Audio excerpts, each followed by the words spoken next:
اگلا علی بھائی کہ یہ بھی سنا ہے کہ مولا علی علیہ السلام اور مائی رابعہ بصری سے متعلق کہ وہ یہ فرمایا کرتی تھیں کہ میرا دل چاہتا ہے کہ میں جہنم کو بجھا دوں اور جنت کو آگ لگا دوں تاکہ لوگ جو صرف اور صرف اللہ کی محبت میں اس کی عبادت کریں. کیا یہ ان سے منسوب قول درست ہے؟ مولا علی کی طرف آدھا قول منسوب ہے، جھوٹا قول ہے، انہوں نے کہیں نہیں فرمایا. مولا علی کیا قرآن کی تعلیمات کے خلاف چل سکتے تھے کہ وہ یہ کہیں کہ میں اللہ کی عبادت نہ تو اس کے خوف کی وجہ سے کرتا ہوں، جہنم کے خوف کی وجہ سے، اور نہ جنت کی لالچ میں، بلکہ اللہ کی وجہ سے کرتا ہوں؟ یہ صرف جذباتی جملہ ہے. مجھے بتائیں کہ جہنم کا خوف اور جنت کی لالچ دی کس نے؟ شیطان نے؟ اللہ نے. تو جو چیز اللہ نے خود دی ہوئی ہے اس کے اوپر اللہ کو کرٹیسائز کیا جا سکتا ہے؟ رابعہ بصریہ کے بارے میں مشہور ہے کہ وہ کہتی تھی کہ ان کے ہاتھ میں ایک ہاتھ میں پانی کا لوٹا تھا، دوسرے ہاتھ میں جو ہے وہ کوئلے تھے. انہوں نے کہا میں پانی سے جو ہے وہ دوزخ بجھا دوں گی. تسی بھی تہاڈا بھی دماغ خراب ہے، پانی نال دوزخ بجھ دی ہے؟ پانی دے ایک لوٹے نال تے تندور بھی نہیں پورا بجھدا. اور اس سے میں جنت کو آگ لگا دوں تاکہ لوگ صرف اللہ کے لیے اس کی عبادت کریں. ہم کہتے ہیں سبحان اللہ، لعنت اللہ علیہ. یہ تو اہل ایمان کی نشانی ہے. اہل ایمان کے بارے میں سورہ الفرقان میں ہے، وہ تو دعا کرتے ہیں ربنا اصرف عنا عذاب جہنم ان عذابها کان غراما. اے رب ہمارے ہم سے دوزخ کا عذاب دور کر دے، یہ تو ہمارے گلے کا پھندا بنا ہوا ہے، ہر وقت لٹکتی تلوار ہے. اور آپ کو نبی علیہ السلام مغرب اور فجر کے بعد تعلیم کر رہے ہیں اللہم اجرنی من النار. اور سورہ سجدہ میں آ رہا ہے کہ ہمارے بندے ہماری جنت کی لالچ میں اور دوزخ کے ڈر کی وجہ سے ہمیں راتوں کو پکارتے ہیں. یہ تو عقیدہ کفریہ عقیدہ ہے جس نے رکھا ہوا ہے. مولا علی کی طرف جھوٹ منسوب ہے. رابعہ بصریہ نے کہا تو وہ خود بھگتیں گی اگر انہوں نے کہا ہے. یہ بالکل جھوٹ ہے. ہم اس عقیدے کو نہیں مانتے. ہم تو ربیہ کے عقیدے کو مانتے ہیں، رابعہ کے عقیدے کو نہیں. صحیح مسلم میں حدیث ہے، نبی علیہ السلام کا ایک صحابی تھا ربیہ، وہ آپ کو وضو کروایا کرتا تھا. ایک دن نبی علیہ السلام کا سمندر رحمت جوش میں آیا، فرمایا سل ربیہ، مانگ کیا مانگتا ہے؟ کہ یا رسول اللہ جنت میں آپ کا پڑوس. لو کائنات کی سب سے بڑی چیز، کتنی تیاری کر کے بیٹھے ایسی بندہ.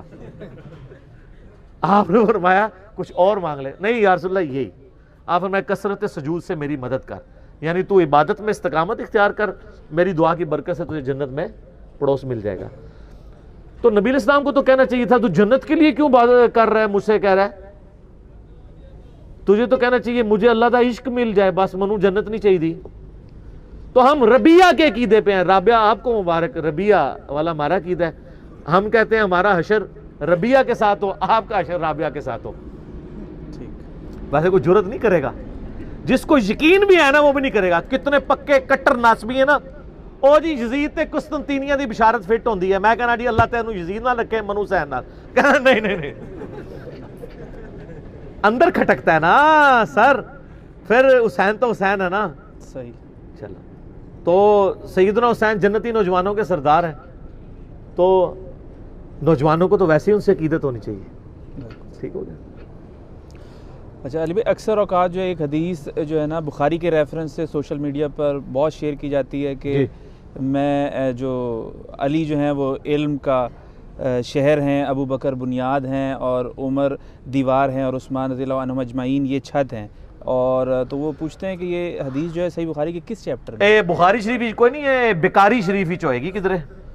تہاڈی کڑیاں روایتاں کسی حدیث میں یہ موجود نہیں ہے کہ جی وہ ابو بکر بنیاد ہے اور عمر چھت ہے اور عثمان دیواریں ہیں. ہاں یہ جو آخری حصہ ہے نا وہ ترمذی میں ہے کہ میں علم کا شہر ہوں، میں حکمت کا شہر ہوں، علی اس کا دروازہ ہے. لیکن وہ بھی روایت اصول محدثین پہ کمزور ہے، امام ترمذی نے خود جرح کی ہے اس میں. لیکن اپنی مقدمے میں یہ بات درست ہے مولا علی کے حوالے سے جو ہے. اب دیکھیں کہ کتنا شرمناک کردار ہے ان علماء کا کہ ان کی مرضی سے یہ پوسٹیں بنتی ہیں، اس کو انڈورس کرتے ہیں. اور صرف پوسٹیں نہیں، کئی جگہ تقریروں میں ان کے چوزوں نے جو شاگرد ہیں مولویوں کی موجودگی میں یہ حدیثیں بیان کی ہیں کہ میں علم کا شہر ہوں، ابو بکر اس کی بنیاد ہے، عمر اس کی چھت ہے، اور عثمان اس کی دیوار ہے، اور علی اس کا دروازہ ہے. تو ان علماء کو شرم نہیں ہے یہ دنیا کی کسی کتاب میں ضعیف روایت بھی کوئی دکھا دیں، بالکل گھڑی بھی فیبریکیٹڈ روایت ہے. صرف مولا علی کے مقابلہ کرنے کے لیے، کیونکہ ترمذی میں روایت تھی نا، میں علم کا شہر ہوں، حکمت کا شہر ہوں، علی اس کا دروازہ ہے. چونکہ یہ صحیح ضعیف کا فرق نہیں کرتے نا، تو یہ ضعیف حدیث فضائل میں لے لیتے ہیں. تو انہوں نے کہا حضرت علی کی تو فضیلت ہمیں ماننی پڑی، تو باقیوں کی خود ہی بنا دو. حالانکہ وہ کریکشن کے طور پہ اس میسیج کو جاری کرتے ہیں. جی کریکشن کے طور پہ کرتے ہیں کہ جی اے پوری حدیث ہے، اے پوری او کہانی جے بھائی، مرنے سے پہلے اے مسلمان کر لے اس پہ غور. کتابوں کا خدا اور ہے، مدرسوں کا خدا اور، علماء کا خدا اور، بابوں کا اور بابیوں کا خدا اور. ٹھیک ہے، یہ کہانی ہے، کوئی ایسی چیز نہیں ہے.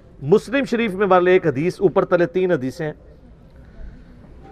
639 640 641. اما عائشہ کے پاس ایک بندہ آگے کہتا ہے بتائیں کہ موضوع پہ مسح کی مدت نبی علیہ السلام نے کتنی مقرر فرمائی؟ تو انہوں نے کہا تم علی ابن ابی طالب کے پاس جاؤ، ان کا زیادہ وقت رسول اللہ کے ساتھ سفر و حضر میں گزرتا تھا، وہ تمہیں بتائیں گے. تو مولا علی نے پھر فرمایا کہ نبی علیہ السلام نے مسافر کے لیے 3 دن اور 3 رات، مقیم کے لیے 1 دن اور 1 رات موضوع پہ مسح کی مدت مقرر فرمائی. جرابیں بھی اس میں داخل ہیں، وہ آپ کلپ میرا دیکھ سکتے ہیں. تو اس حدیث میں یہ ضرور اشارہ ملتا ہے کہ سیدہ عائشہ جو سینکڑوں صحابہ کی استاد تھیں، ان کو بھی جس مسئلے میں کنفیوژن ہوتی تھی مولا علی سے پوچھتی تھی. تو مولا علی کو اگر کوئی علم کا شہر بھی کہہ لے تو ہمیں کوئی اعتراض نہیں ہے، اس میں تو کوئی شک نہیں ہے. صحیح بخاری میں حدیث موجود ہے، مولا علی جب کوفے شفٹ ہوئے، دارالخلافہ انہوں نے شفٹ کیا، تو وہ ظہر سے لے کر مغرب تک لوگوں کو دین سکھایا کرتے تھے، صرف نماز کا وقفہ کرتے تھے، اور لوگوں کو ایون وضو کا طریقہ بھی سٹیج پہ چڑھ کے اوپر چبوترے پہ سکھاتے تھے. اور پھر انہوں نے ایک دفعہ اعلانیہ کھڑے ہو کے پانی پیا اور فرمایا کہ میں نے دیکھا ہے کہ کوفے کے لوگ کھڑے ہو کے پانی پینے کو معیوب سمجھتے ہیں، جبکہ نبی علیہ السلام کو میں نے دیکھا ہے کہ آپ علیہ السلام وضو کا بچا ہوا پانی کھڑے ہو کے پیتے تھے. اس میں پھر پاک مولویوں نے چھوڑی کہ جی وضو کا بچا ہوا پی سکتے ہیں، دوسرا نہیں، کہ وہ دوسرا ڈیفرنٹ ہو جاتا ہے. مولا علی نے کیٹاگوریکل مینشن کیا ہے کہ تم کھڑے ہو کے پانی پینے کو معیوب سمجھتے ہو. اور الگ سے ترمذی میں حدیث موجود ہے، ابن عمر کہتے ہیں کہ نبی علیہ السلام کے مبارک زمانے میں ہم کھڑے ہو کے کھانا بھی کھا لیتے تھے، پانی بھی پی لیتے تھے، نبی علیہ السلام ہمیں منع نہیں کرتے تھے. جواز کی حد تک درست ہے، عمومی عمل بیٹھ کے لیکن کھڑے ہو کے بھی درست ہے. تو یہ کیا کیا کہانیاں ان کی چلتی ہیں، تو اس اعتبار سے ٹھیک ہے. اب میں جان کی مان پاؤں تو عرض کروں، یہ حدیث ہے کہ ابو بکر سے محبت نہیں رکھے گا مگر مومن، ابو بکر سے بغض نہیں رکھے گا مگر منافق. ہے کوئی حدیث؟ نہیں. ہاں، لیکن یہ حدیث اگر آپ کسی سنی کی مسجد میں لکھ کے لگا دیں، نیچے بخاری شریف لکھ دیں، مسلم شریف لکھ دیں، کبھی کسی نے نہیں پوچھنا یہ کدھر لکھی ہوئی ہے. لیکن اگر آپ اوریجنل حدیث مسلم کی 240 لکھ کے کسی بریلوی دیوبندی اہل حدیث کی مسجد میں لگا دیں، بریلویوں کی تو میں بات نہیں کرتا، ان میں ناسبیت کم ہے، دیوبند اور اہل حدیث کی مسجد میں لکھ کے لگائیں. ہم نے پریکٹیکلی ہمارے بھائیوں نے تجربہ کیا ہے، شام تک اللہ کے فضل سے دنگا فساد شروع ہو جاتا ہے. وہ ایک دو کاٹلی حدیث مسلم شریف میں لکھی ہے. اور اگر آپ کو یقین نہیں ہے، آپ اپنے کسی کٹر قسم کے بھائی کو جو سنی ہونے کا کلیم کرتا ہو ایک میسج ٹیکسٹ کریں محرم کے دنوں میں، علی سے محبت نہیں رکھے گا مگر مومن، علی سے بغض نہیں رکھے گا مگر منافق، اور نیچے لکھیں صحیح مسلم 240. تو آگے سے جو میسج آئے گا وہ آپ کو بتا دے گا کہ مولا علی کی شان ہضم کرنا ان کے لیے مشکل ہے. دیکھیں نا بے سر غدیر خون پہ ہم کھڑے ہوئے ہیں نا، غدیر خون پہ نبی علیہ السلام نے اینڈ پہ وہ بھی فرمایا تھا من کنت مولاہ فہذا علی مولاہ. سر کسی نے سوچا تھا کہ اہل حدیث کے ممبروں سے اہل بیت کی شان بیان ہو رہی ہے؟ آج تک تو اہل حدیث کے ممبروں سے یہ بیان ہوتا تھا فضائل صحابہ کانفرنس، اب لکھا ہوتا ہے فضائل صحابہ و اہل بیت.